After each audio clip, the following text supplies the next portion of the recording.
There was once a physicist who had spent her career studying the foundations of reality. She had mapped quantum fields, modeled the earliest moments of existence, traced causality back as far as mathematics allowed. But one question kept returning. What was the field itself arising within? Every model she built assumed something as the ground. But what grounded the ground?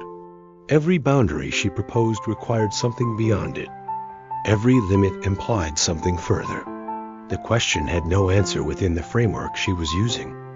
One night, unable to sleep, she sat at her desk and let the question breathe. What if the ground wasn't inside anything?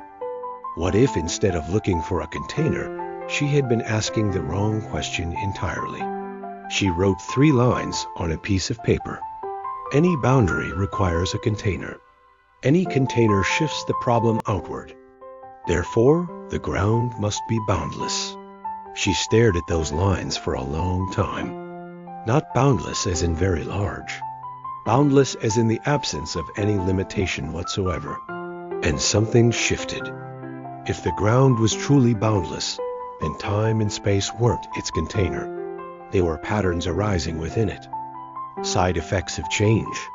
Not the stage on which reality played out, but characters within the play itself. She thought about identity. Her sense of being a continuous self moving through time.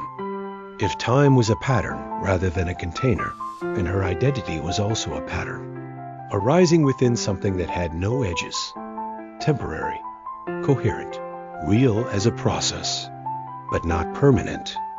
She had spent her career looking for the ground of reality.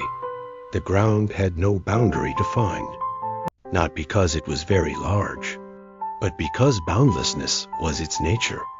She thought about what that meant for truth. If the ground was boundless and unchanging, then truth wasn't somewhere to arrive at. It was what remained when everything temporary was seen clearly for what it was. Patterns arising, patterns dissolving. The ground unchanged beneath all of it. She put down her pen. The question hadn't been answered. It had dissolved, and in its place was something quieter and more solid than any answer could have been. TIFEO ontologytrumbletruth.com